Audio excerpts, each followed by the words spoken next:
Seguir? Vamos falar dos apologistas. Existe uma certa conexão entre um assunto e outro que nós estamos tratando. Houve perseguição à igreja? Houve. Perseguição física nós falamos. Só que houve também perseguição intelectual. E é isso que nós vamos tratar agora. E aí surge a figura dos apologistas. O que é uma apologia? É uma defesa.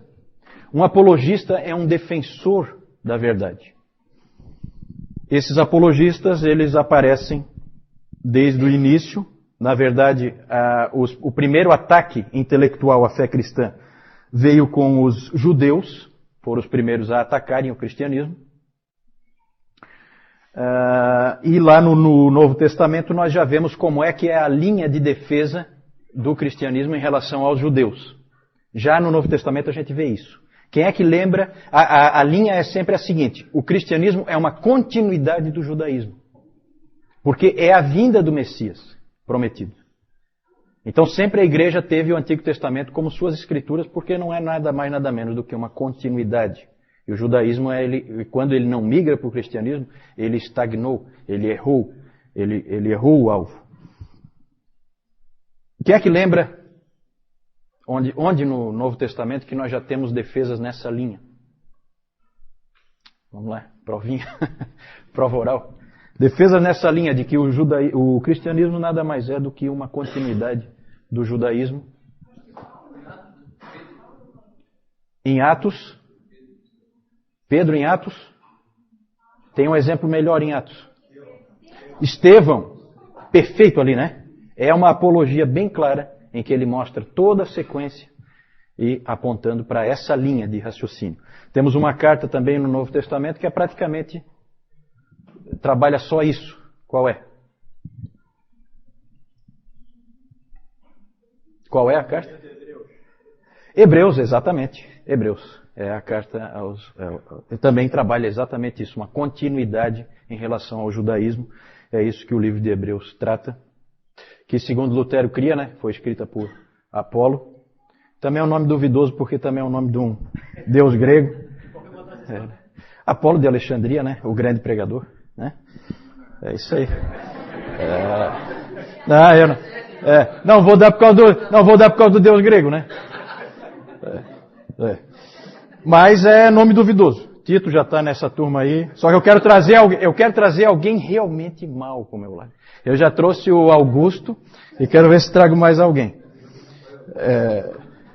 Rafael é anjo, né? Não, esse aí escapou. Esse aí escapou. E essa briga com o judaísmo continua depois, não é só no Novo Testamento, não. Há um ataque muito forte de alguns judeus. E um livro que existe da Antiguidade é um livro do Justino Mártir, em que ele conta, Justino Mártir é um pai da igreja, ele conta de um debate que ele teve com um judeu helenista chamado Trifo. O nome desse livro é Diálogo com Trifo. E é um livro muito interessante, há um debate entre os dois, muito bom, em cima das escrituras. O Justino começa a trazer todo o texto possível e imaginável, tem até uns fatos pitorescos, que ele traz um texto lá de Salmo 96:10, que ele vai e cita e acha que está abafando, que é Salmo 96:10, ele pega e diz para o Trifo o que ele tinha a dizer daquele texto, que diz assim: dizei entre as nações, do madeiro reina o Senhor. Salmo 96:10. Do madeiro reina o Senhor. Então, Jesus Cristo reinando da cruz. Aí o Trifo foi pegar a Bíblia dele e falou assim: isso aqui eu não tenho aqui não. Na minha Bíblia não está escrito assim não. Na minha Bíblia, Salmo 96:10 diz: dizei entre as nações, reina o Senhor. Exatamente. Aí o Justino dá uma de esperto e fala: tá vendo? Isso aí são esses rabis de vocês que já foram lá e tiraram aquele pedaço ali. Quando na verdade não era nada disso, era algum escriba cristão que tinha incluído um pedaço ali, né? E o Justino estava com essa cópia que não estava fiel ao original, e o Trifo tinha o Velho Testamento em hebraico, e o Justino tinha o Velho Testamento, a Septuaginta, a versão em grego. Já com esse copista que achou que estava abafando, né, botou lá em homenagem ao Senhor do Madeiro e tal. E são fatos pitorescos assim. Esse debate durou 2 dias e ninguém conseguiu mudar a posição do outro, mas é impressionante nesse livro, eu nunca vi o livro, mas tem os testemunhos nesse sentido, de que houve um tratamento extremamente cortês entre eles, um tratamento em excelente nível, eles se tratam como amigos no final, uma situação que não perdurou no futuro. Depois a relação cristãos e judeus passou a ser péssima, né? Os rabis lançaram lá o tal do Talmud babilônico, atacando e jogando anátema para todo lado em cima dos cristãos, e os cristãos começaram a usar expressões do tipo assassinos de Cristo para os judeus, né? João Crisóstomo, um dos pais da igreja, foi um desses que utilizou esse nome e perpetuou esse nome aí. Quem são os judeus? São os assassinos de Cristo. Então a situação se deteriorou. Agora o judaísmo, houve então esse tipo de conflito aí com o judaísmo, mas o principal é com o paganismo. Pode passar ali.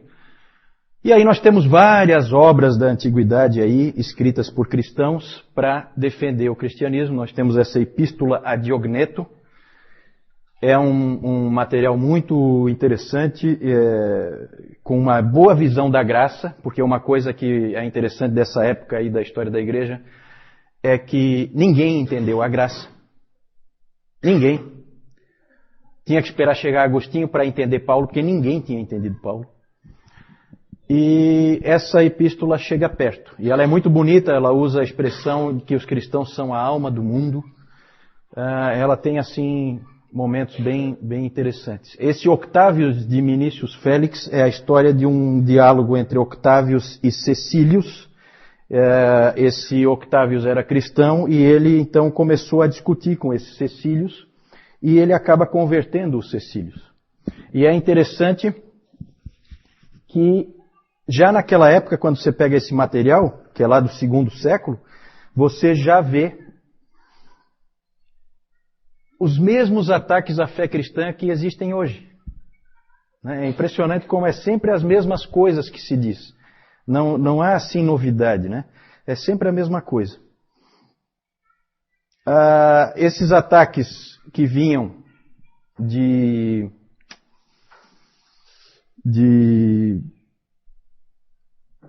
fontes pagãs, normalmente de filósofos e tal, eram ataques sofisticados. Nós temos um famoso que é um livro do Celsus, né?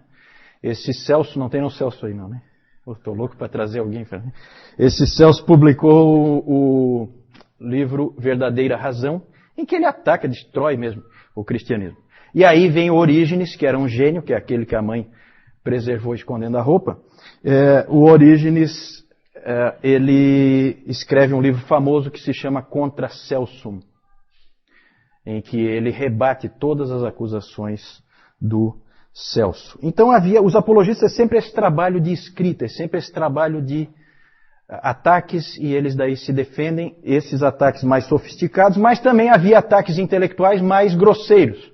E um interessante, que depois o João vai mostrar, é uma pichação que existe hoje em Roma, nas ruínas lá. Existe uma pichação na parede, com uma figura de um burro crucificado, um homem com cabeça de burro, e embaixo escrito, Alexandre adora o seu Deus. Ou Alexandre adorando o seu Deus. Isso é encontrado hoje lá. Na verdade, o que é? É uma gozação de algum vizinho mala lá, do tipo né? Que não gostava do Alexandre, não gostava dos cristãos, e então fez ali, claro, uma referência a Cristo daquela maneira, em que ele procurava desonrar a Cristo. O Justino Mártir escreveu a primeira e segunda apologia contra os pagãos. Esse homem era um homem de grande inteligência, de grande capacidade, e ele é o principal apologista. Vejam que ele defendeu a fé cristã, tanto contra os judeus como contra os pagãos.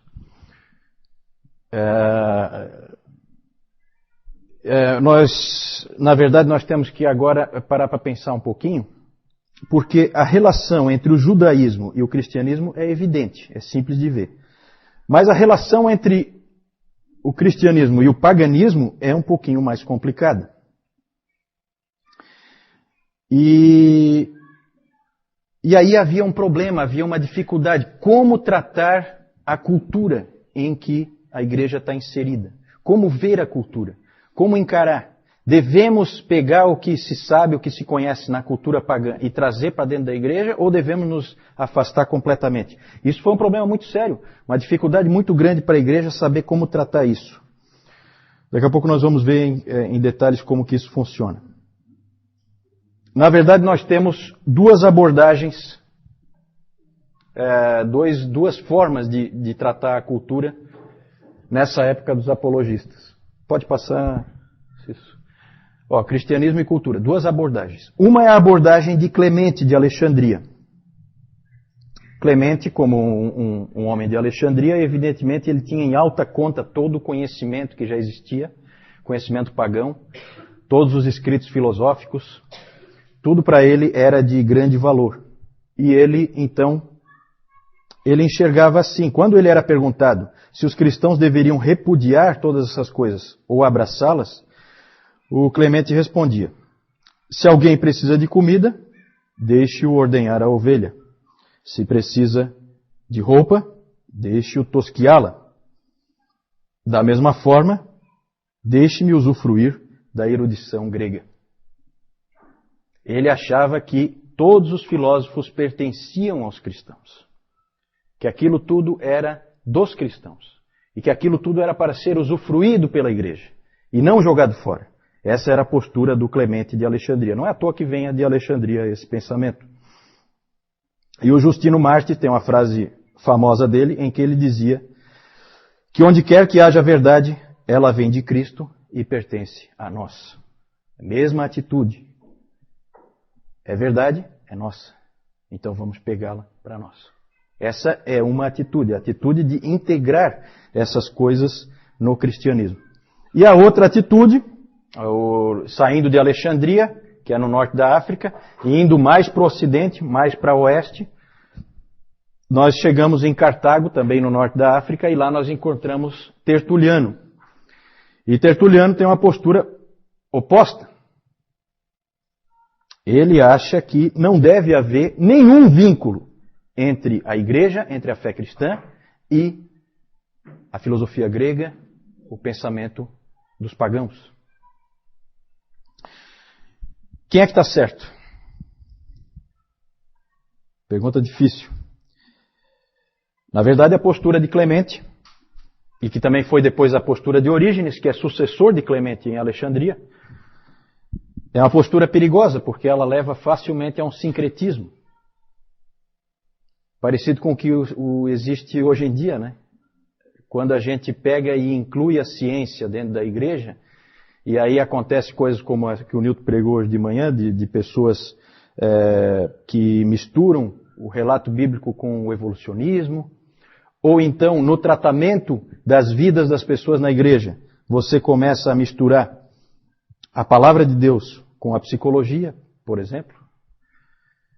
No fim você não sabe se você está realmente tratando pela psicologia ou pela Bíblia, você já não sabe mais. Começa a haver uma mistura, começa a haver um sincretismo, e não é à toa que em Alexandria floresceu o gnosticismo valentiniano, porque você acaba abrindo o caminho para todo tipo de sincretismo, mistura de religiões. Cartago, nós temos Tertuliano. Tertuliano é uma grande figura da história da igreja, já citei ele várias vezes aqui. E esse Tertuliano, ele foi um homem que ele era um advogado, ele se converteu mais ou menos na meia-idade, em torno de 40 anos. E ele era um homem muito enérgico, muito combativo, gostava de uma briga, e grande orador, grande pregador, extremamente dogmático, firme nas suas posições, e ele não gostou nada da atitude que Alexandria tinha em relação aos gregos. ele disse, eu tenho aqui uma frase dele, deixa eu ver onde é que está. É uma famosa frase, que talvez vocês já tenham escutado. O Tertuliano tem várias frases famosas, em que ele pergunta o seguinte: o que tem Jerusalém com Atenas? Já ouviram essa frase? É dele. O que é que Atenas tem a ver com Jerusalém? O que é que tem a academia com a igreja? O que é que tem os hereges a ver com os cristãos? Essa era a posição dele. E o Tertuliano, na verdade, ele era um pouco exagerado. E nessa posição dele também tinha problema. Na primeira nós tínhamos esse problema do sincretismo. Começa a misturar tudo, no fim você já não tem mais um cristianismo puro.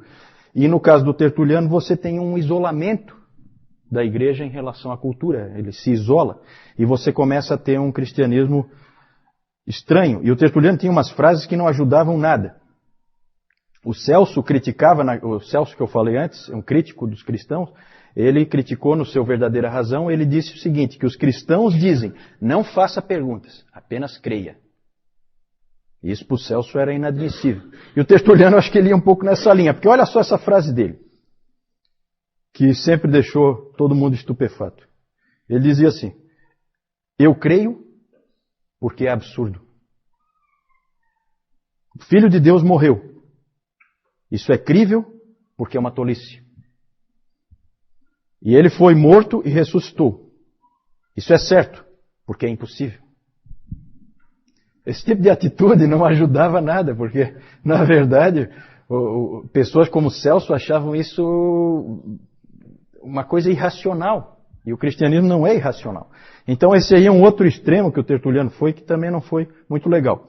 O Tassiano, que é outro pai da igreja, esse foi pior ainda, ele era mais radical ainda. E o monasticismo medieval, os monges medievais, não foram numa direção muito diferente, não. Eles foram mais ou menos nessa direção aí. Tem aquele livro, O Nome da Rosa, do Umberto Eco, que eu nunca me atrevi a ler, porque dizem que é terrível de ler, né? Porque ele escreve um monte de línguas diferentes, porque cada monge fala numa língua diferente. E tem até um monge lá que fala todas as línguas juntos, né? Ele sabia tantas línguas na história do Umberto Eco. Ele sabia tantas línguas diferentes que no final ele não sabia falar nenhuma. Então tem trechos lá em que esse monge fala que daí ninguém entende nada porque é misturado as várias línguas. Então é uma coisa esquisita. Mas nesse livro, o filme dá para assistir, né? O livro é complicado de ler. Mas ali tem a história gira em torno de um monge que queria dar um jeito de se livrar das obras de Aristóteles. Certo? Então é dentro dessa atitude aqui do Tertuliano. Certo? Ele queria se ver livre das obras do Aristóteles. O livro gira em torno desse tema. Né? Quem é que está certo? Quem está certo? Vejam bem, gente, aqui a gente tem que pensar assim, a igreja é uma só. Quando um cara lá em Alexandria fala uma coisa, me afeta aqui. Porque não existem várias igrejas, existe uma igreja única. É a igreja católica, que nós falamos antes. Essa época ainda é uma época em que a igreja é uma só. Então um se preocupa com o que o outro pensa. É diferente de hoje em dia em que todo mundo é meio independente e tal, a igreja é toda dividida. Não, nesse tempo não. Quem é que será que estava certo? Para que direção a igreja deve ir? Isso foi difícil. E não existe resposta fácil para isso. Na verdade, esse problema do cristianismo em relação à cultura sempre foi um problema. E é um problema hoje ainda. O quanto da cultura você aceita, o quanto não. Você pode assistir um filme de Hollywood? É errado um cristão fazer isso ou é certo? Um irmão vai dizer que é errado, outro irmão vai dizer que é certo. Um irmão diz que podemos usufruir disso, o outro vai dizer que não. O problema continua, gente. O problema continua.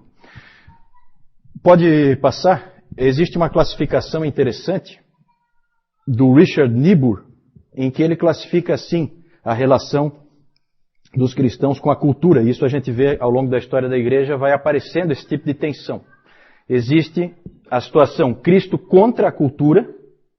Quem é que tem esse tipo de situação que nós já vimos aqui? Tertuliano. Cristo contra a cultura, bem típico.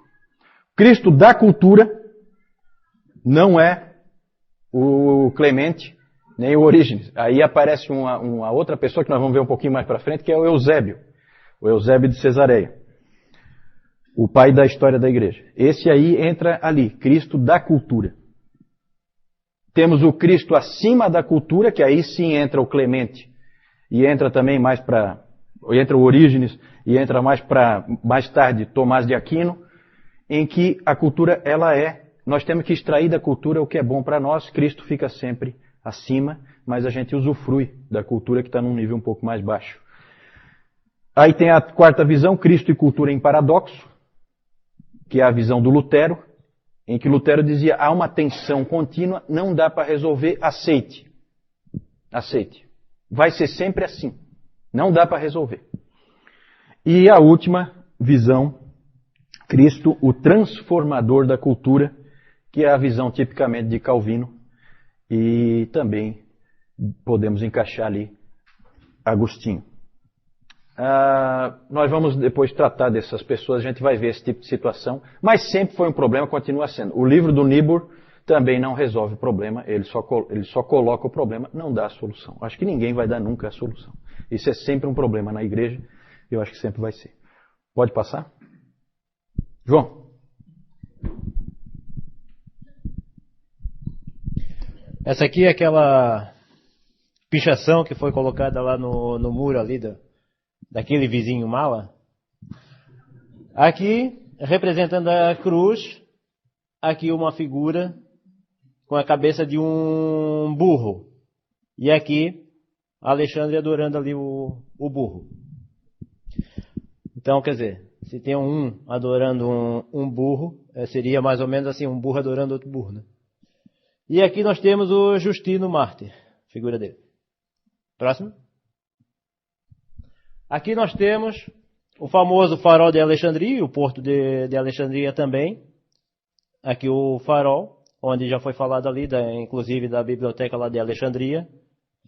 E aqui nós temos o Clemente de Alexandria, que também o Juliano falou ainda há pouco sobre ele.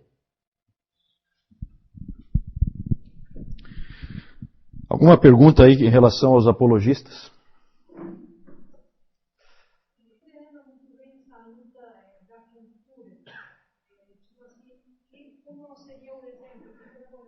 A primeira é em relação ao que quer dizer, o que se quer dizer exatamente com cultura. Cultura aí, no caso, é o que nós costumamos chamar de mundo, né? Na verdade, é toda a forma de ser, os valores, as ênfases, a maneira de viver das pessoas que são do mundo. As filosofias que elas seguem, como elas constroem o pensamento delas, a maneira delas aprenderem, as ênfases, tudo isso é a cultura. Nós devemos trazer isso para dentro da igreja ou não? Nós devemos ser semelhantes a eles ou nós devemos ser radicalmente diferentes deles? Sempre foi, né? É hoje, inclusive. Nós temos grupos de cristãos, desde o Amish, que não se mistura em nada com a cultura, até o totalmente mundano que sai no bloco de carnaval, sem problema nenhum. Certo? Então existem essas gradações aí. Numa igreja católica isso seria um problema seríssimo. Uma igreja única. Hoje as igrejas são divididas, então um não se preocupa muito com o que o outro faz. Mas naquela época afetava. Quem é que está certo? Para onde a igreja deve ir? Quem é que nós devemos ouvir? Devemos ouvir Tertuliano ou devemos ouvir Clemente? Né? É o problema.